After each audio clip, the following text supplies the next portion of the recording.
Hi there.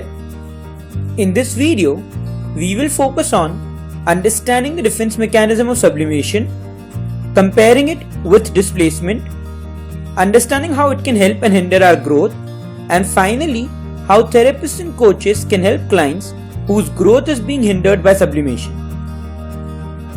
Let us start with a small story to understand what sublimation really is. This is Uma. Uma is a widowed woman. She has never had feelings for any man other than her deceased husband. She gets introduced to her daughter's boyfriend, finds him to be very attractive. She starts developing feelings towards him, has a desire to see him more often and be close to him. But the feeling that she's having towards the boy are against her moral values. So, what does Uma do?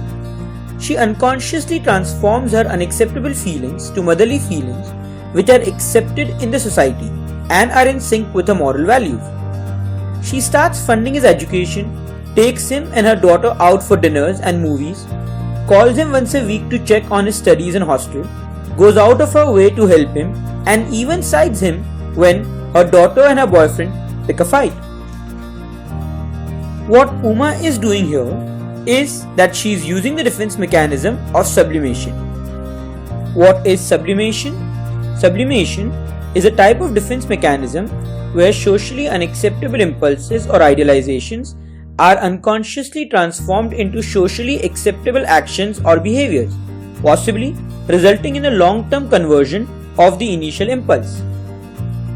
Sigmund Freud got the idea of sublimation while reading The Heart's Journey by Heinrich Heine. The story was about Johann Friedrich, who cut off the tails of dogs he encountered in childhood and later became a surgeon.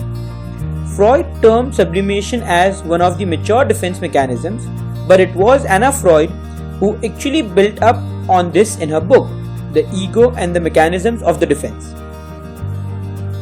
How does sublimation work? Whenever an individual is faced with certain thoughts, feelings and emotions that are conflicting with the societal norms, it generates a lot of anxiety, stress or guilt in the system. Since all of this is against the moral values, our mind then generates a subtler and a safer way to execute these feelings. This different way of channelizing the same thoughts, feelings, emotions is done in a very socially acceptable manner.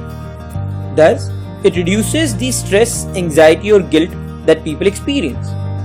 All of this happens at the level of the unconscious, so the person is not aware of it. Let us explain this with the help of a couple of examples. An individual who has a lot of suppressed anger grows up to be a professional wrestler where it's socially acceptable to fight. A dancer who did not succeed professionally in the entertainment industry becomes a dance instructor instead.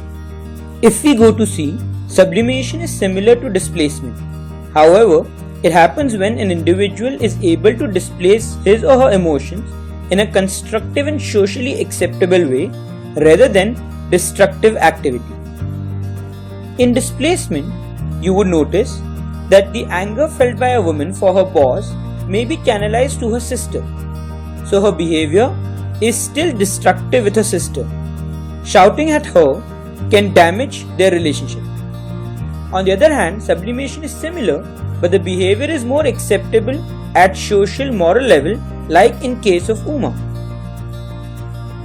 In day-to-day life, we all use sublimation knowingly, unknowingly. Simplest example would be, a boy feels extreme anger towards his father.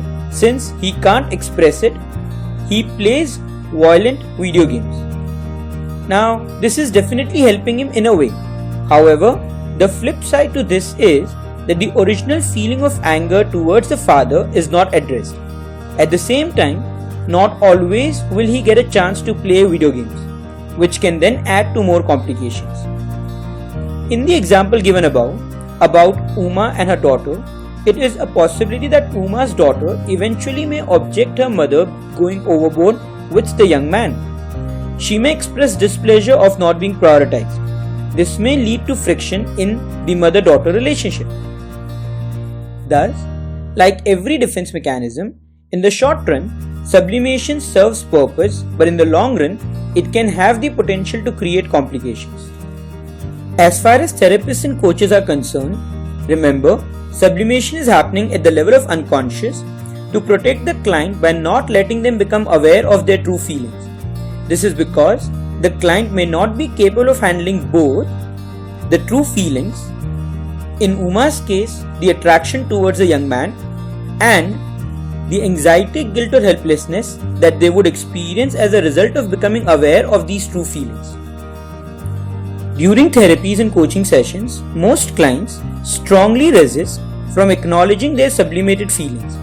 In many cases, therapists use a confrontational approach to break this resistance.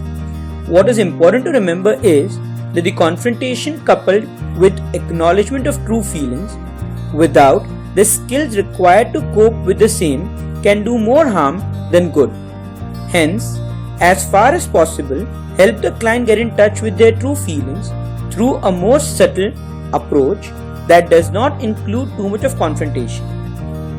Also, prepare the necessary framework to ensure that the client, after acknowledging their true feelings, are not too hard on themselves. One can use the NLP meta model, which is a model for questioning during interviews, in combination with supportive and comforting tone and body language for the same. Different techniques from hypnosis can also be used to help the client identify their unconscious feelings along with the reasons for the same. This would enable the client to have a deeper understanding about self and also develop the skills required to cope up with those feelings.